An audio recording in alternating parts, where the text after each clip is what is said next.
At Dscout, we help teams get closer to real people's everyday experiences, uncovering the insights that shape smarter, more human-centered products. One of the most inspiring teams we work with is the team at Headspace. They're on a mission to improve mental health and well-being around the world, and they're doing it with thoughtful design, deep empathy, and evidence-based research. I sat down with their product design team to learn how they approach their work, how research drives their decision-making, and what the future holds for design in the wellness space.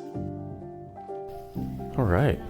So we doing this thing? I think so. Yeah. Awesome. Okay, well, I am so excited that we finally made this happen. I feel like it's been, over a year since we talked about this. So we've had to overcome a lot to get together. So I'm thrilled. And we've made it. So there's so much to admire about Headspace and the work you do here. And I read all of the stats on the site and the tens of millions of people that you influence through your work. And of course, stats are great, but I think we're all believers that stories are equally as important. So I'm kind of curious, what are some of the moments from your work that really have stood out for you that kind of really remind you of how meaningful the things are you do here? There was a really sweet member story that came in a couple months ago that I keep thinking about.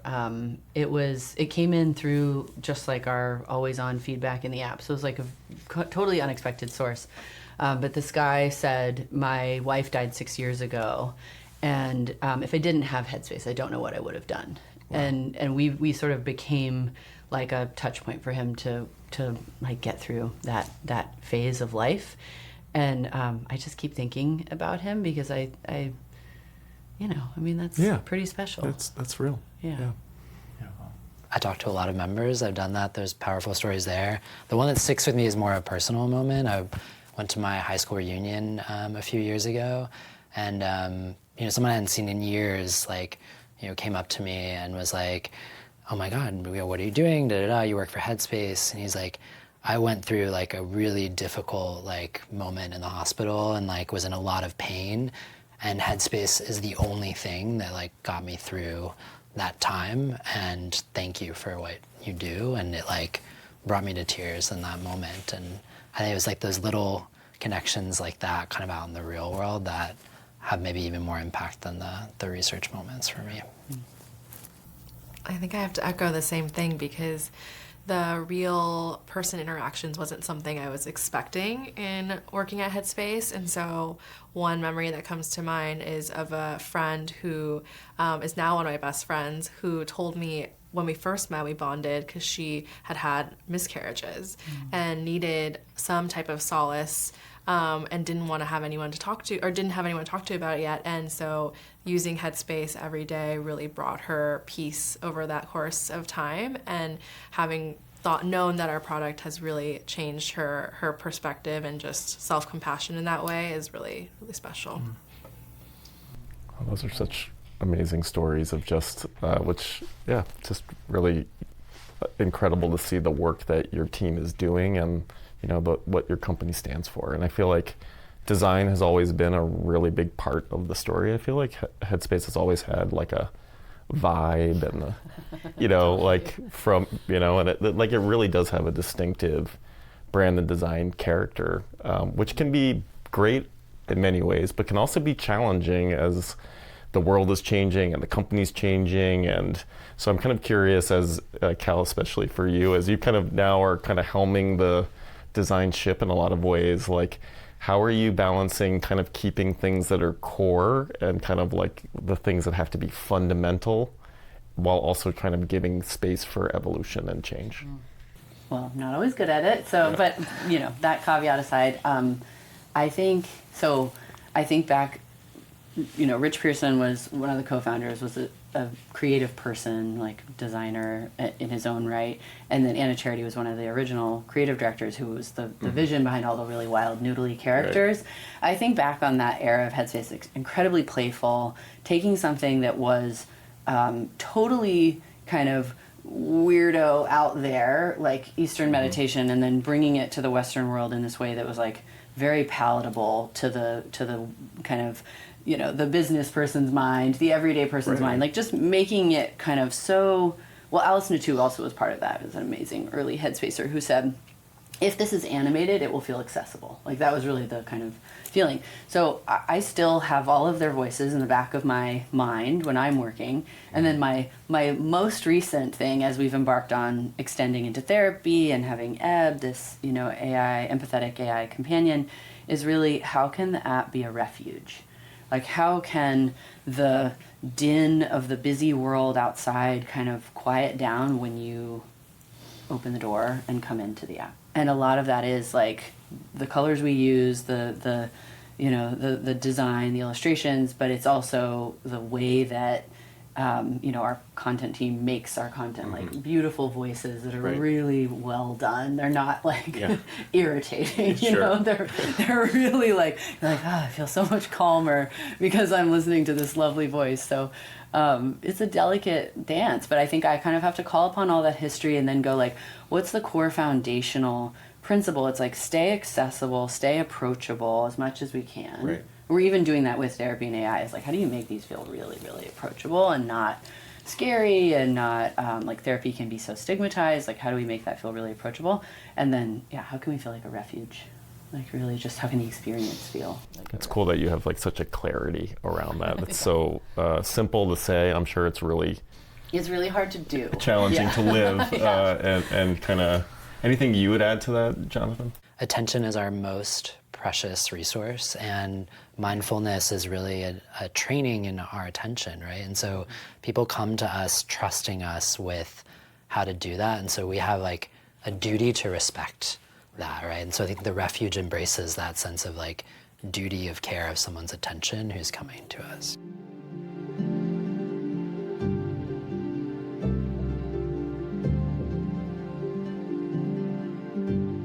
You started obviously in the meditation and mindfulness space, and now you're doing therapeutic interventions and kind of really getting into the mental health spectrum. How has that kind of shifted your team's work in terms of the things you've had to focus on or pay attention to that may have been different than a few years back? The scope has just really expanded. So the journey that our members were originally on was really through our content, and now being able to serve their needs when they have higher acuity, it just really opens the floodgates on kind of how much more we need to provide in that refuge sense that you're talking about, but also in that like we'll be here whenever you need us. It's not about constant engagement, but more like meaningful engagement. And so the research that we've kind of had to expand through on that is, you know, not only looking at are they using our product, but are they actually getting help from our product? Mm-hmm. And so, you know, if they're going to have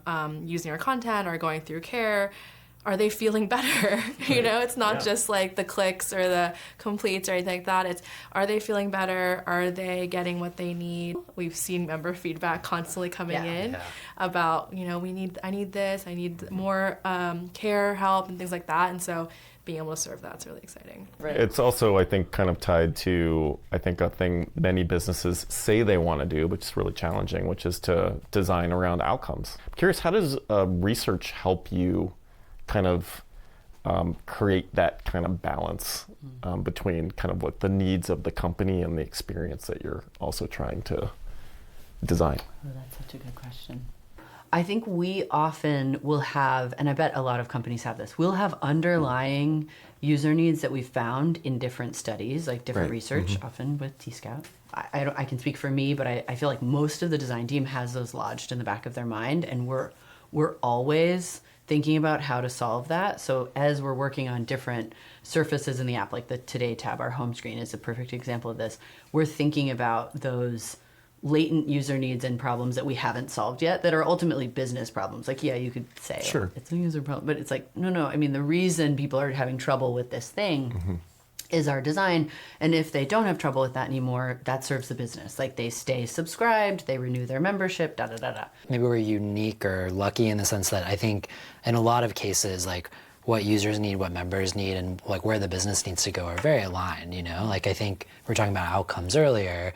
Like, outcomes are incredibly important, not just to how our members feel, but also as we think about, you know, health plans and employers who want to cover Headspace for their members as well. So we have this really nice kind of incentive alignment around that. It's not true in all cases, but I think in many cases, more people using, Headspace and taking proactive steps toward their mental health is better for the business and a lot of the folks that we're speaking to as well. So I think that's a nice incentive alignment that maybe not all industries have, and we get to work in our favor when we think about how research helps drive supporting that. Yeah, I think that it's interesting how much stories are still core to creating the cases and driving the action that you're kind of seeking, right? And so as much as I'm sure your teams are awash in data and retention curves and doing a lot of measurement. But I'm kind of curious how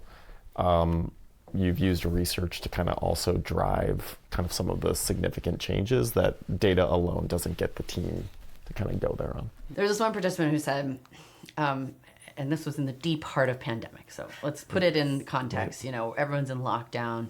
This person, I think, was living alone in a tiny apartment in New York, and sirens are going by. No, all these things. But they said, Headspace is like that boyfriend who says that he'll always be there for you, and right when you need him the most, he ghosts you. And we were like, oh God, all right, what have we done wrong here? And granted, this was a diary study we were doing in Dscout where we wanted to follow the lives of, I think was it 25 or 30? Yeah, 30 members. Yeah. 30 members over the course of 30 days. So it was really what is their new user experience, When he said that, I think you and I both were like, oh God, I'll never forget this story. And we shared that quote verbatim on a slide that went to our chief science officer at the time. It led to us then piloting therapy and recognizing we needed a host of tools for people. It's not everyone was going to come in sort of emotionally and mentally available to start a meditation practice. And we had to learn that because this person was too high acuity. They couldn't focus enough to start meditating, even though the Headspace way of meditation is quite, beginner friendly and that's the whole intention of it. One thing I noticed too, when you work in a company is that not everybody has access to their members or their users. Yeah. And so one other thing that these member stories and videos and stuff are a vehicle for is really connecting even internally employees to the user experience, which I've realized is really important because you lose all of that when all you're looking at is the metrics, or you're in HR, or you're recruiting. It's so much about the business, and just showing one video, and we have a really big chat Zoom culture at our company. People are like, oh my gosh, that's so cool. This person's amazing. I can't believe that's our member. It really kind of motivates people as well. So I love seeing member stories used that way too. I think it's obviously great to hear that, and I think a really important part of really the way companies should operate. More and more, it's actually harder to operate that way, right? So you see much more pressure on research teams and research budgets and design. I'm sure you face some of those challenges yourselves internally in terms of figuring out how to get more efficient and faster, always faster. I think we had a luxury for a few years where we got to a lot of these big studies, these 30-day looks, kind of stepping back, really reflecting, and that worked really well for us for a while, but we're much more now embedded. Our design culture has shifted where we're very embedded in product teams. And so we don't get that kind of zoom out space in the same way. And we were finding that research did exist, but it was starting to be quite fragmented across. We couldn't move quickly enough.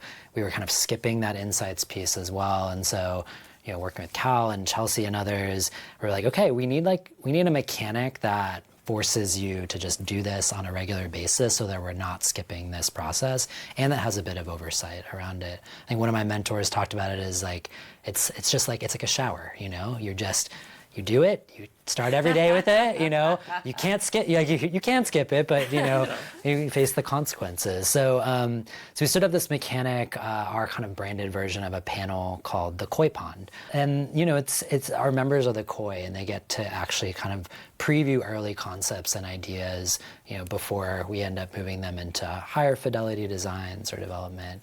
It's a monthly ritual that we just stood up this year, where we bring in mostly concepts for testing. Part of the grind of research is often that initial process of recruiting and creating the screener and stuff like that. So we streamlined that a bit more in Dscout by having panels that we already stood up with a combination of all the screeners that we've done in the past. So we have questions we know that we always use every time included in the screener.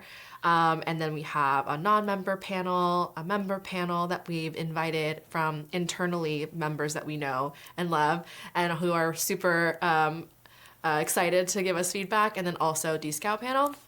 And so what we've been able to do is basically every month go in a really quick and agile way. Hey, we really need to interview people really quickly or do an express mission. They're already set, ready to go. So we've stood these up in like 2 days, basically, like from start to end. And it's really changed, I think, how quickly we've been able to work, but also cross-functionally. So we have product managers in there, product designers, researchers, all in the same, marketer. Oh yeah, totally true.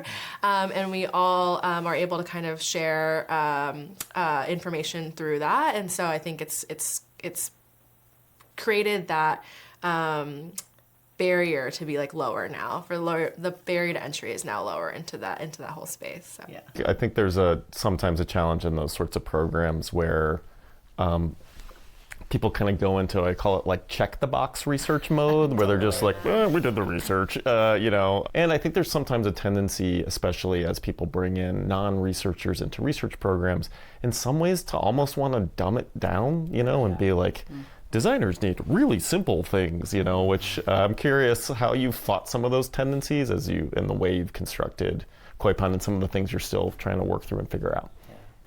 I think that's why we're intentional about, we're very specific about the moment in the design process where KoiPan plays a role. We talked about starting with usability and creating templates, and then early generative I think requires a lot more expertise. So I think we felt like concept stage was just that right moment where designers are creatively excited.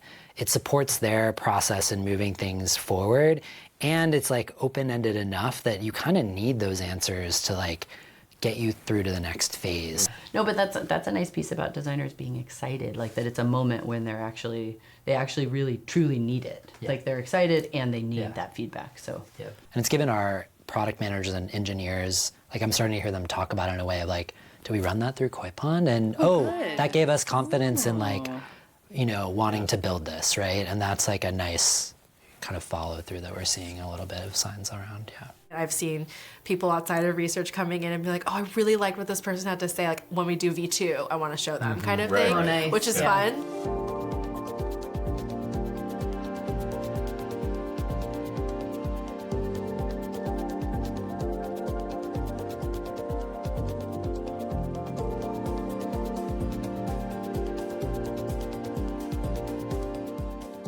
Yeah, let's talk a little bit. I know this is kind of shocking in this day and age. I think AI has only been mentioned once so far in the conversation, which is kind of amazing.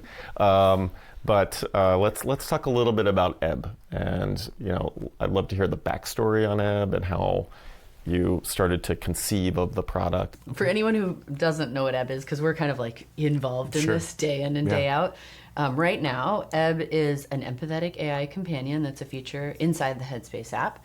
And it's using generative AI. And right now, it's trained in portions of motivational interviewing, which is something that our mental health coaches also use. And so it has these really lovely text-based interactions with Headspace users. And it also, based on their interactions, can recommend content from the Headspace library.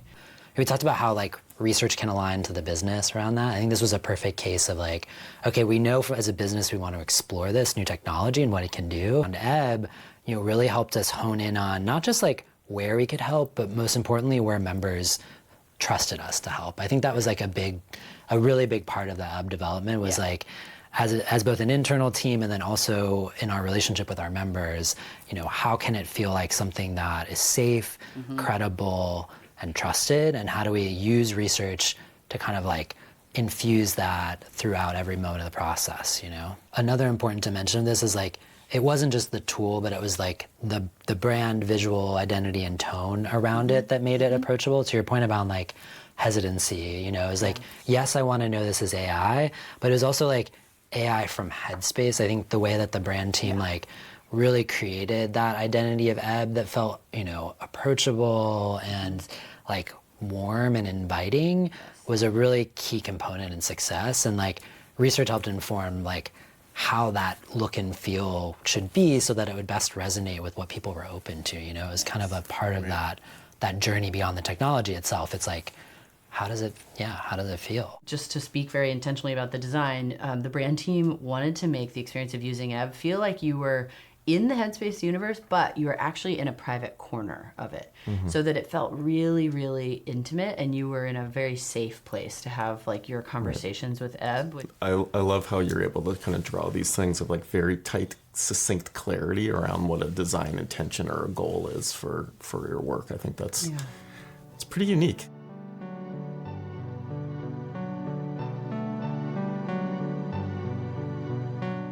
To your point earlier where you were saying sometimes like the rest of the business can be really far from the users. Member Week was, I mean, it was so simple and sweet and lovely. And it was just, 4 days? People are still talking about it, which I think is a measure of success. Chelsea recruited folks through Dscout, and then we had a member interview every morning that was broadcast on Zoom to the whole company. And I mean, people could jump in and watch it.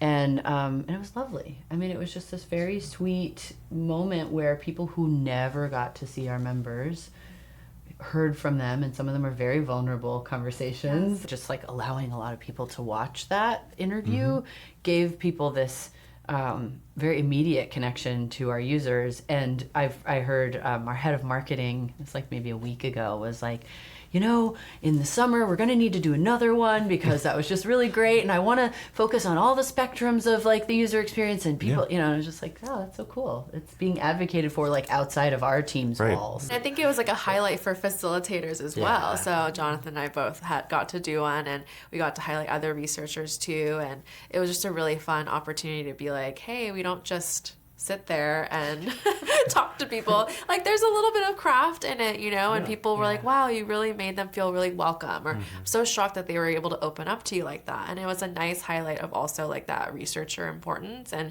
especially in the mental health space where we're talking about really vulnerable topics, it's not as easy sometimes to be bearing some of those comments and conversations and stuff. So yeah, having the company be able to witness that was fun. It was special. I think you're right. People got to see the craft of research. They were like, oh, it is a skill. You know? Obviously, you have so many creative programs you've done. I'm sure we're just scratching the surface of the ways that you've used Dscout. It's been amazing being your partner through this journey. You know, I think we benefit so much from companies like you and teams like yours that are helping to push us and grow. And I started kind of with that question of like, what's been core to Headspace and kind of where have you had to evolve? I'm kind of curious as we make evolutions and changes to our product, what do you think we should keep as core? I was new to Dscout using it. I used it for the first time at Headspace. And so I probably said this, I think, in a very early feedback session, but Dscout has always helped me be, like we talked about creativity earlier, it helps me be more creative as a researcher and now design leader. And so I maybe hope what you never lose, and I always feel like you've had my back as a researcher in a way, like you're sort of creating a tool, but you're also taking care of us as a community and as this field evolves.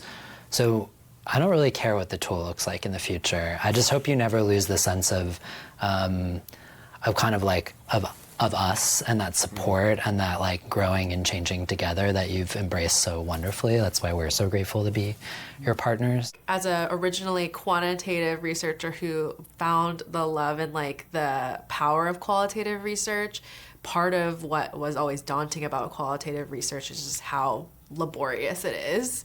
And so, you know, now being able to use Dscout and all of that, it's really created a space that was a lot easier to enter into and just be able to use it. We were talking a little bit about some of the AI features that we have rolled out recently, and I think both of you were kind of responding to that feeling of like, it's kind of nice to go in and already feel like there's been a pass done. Maybe can you talk about like what that's been and kind of what, maybe that's been I don't know if that was a surprise using the feature. We were on the heels of a very fast deadline. And I'm like, I don't think we're going to be able to do this. It's like hours. Yeah.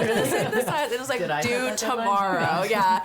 And I mean, that was really the only way we could have actually done it. And it wasn't that we copied and pasted it or anything like that. We were just really, as that whole blank page fear kind of thing. I was like, okay, this is telling me this is where I can not only summarize and know what's like everyone's saying in aggregate, but then also be like more about this one topic, and it'll show me the quote, so then I can pull the quote, which we always include in our presentations because that's the most important part and stuff. So I think that part of it really helped streamline the whole process, but it also, I can see from here on out, it's going to be really useful for other people who are not researchers to go in and help them synthesize, because what I've noticed too is a lot of designers are really fearful of the synthesis process. And so I think I'm excited to have more people experience that whole thing. Like, it's not scary, you have help there already embedded in the process. But yeah, I really enjoyed seeing the light up of our entire study basically summarized in each step in AI. It was really cool.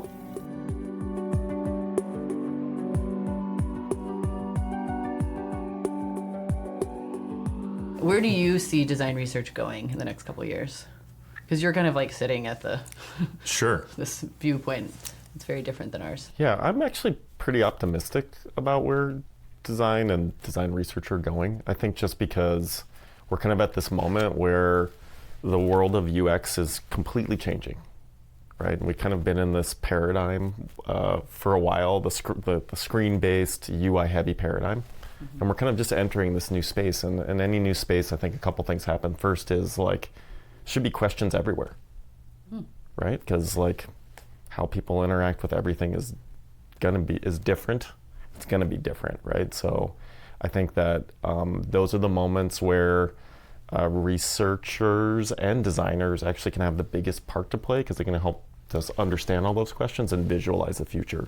When we're in those like really optimizing phases where, you know, things are really known and we're just tweaking this and that, well, that, yeah, A/B testing is pretty good at that kind of thing, you know what I mean? But I think we're actually have a really valuable role to play and an important role to play in this kind of new emerging world. And I think it will open up all sorts of kinds of different ways that we can add value. And I think I also see these tools maybe being able to really solve some of the heavy lifting challenges you spoke about. While I think tools like ours have hopefully made that easier, we could be at a point in the not too distant future that we could answer some of the questions that have really bedeviled our field, like how did this research impact this user experience? You know, that's usually been pretty hard to do. Yeah. But I think that's going to be way more possible. Oh, I like that. Yeah.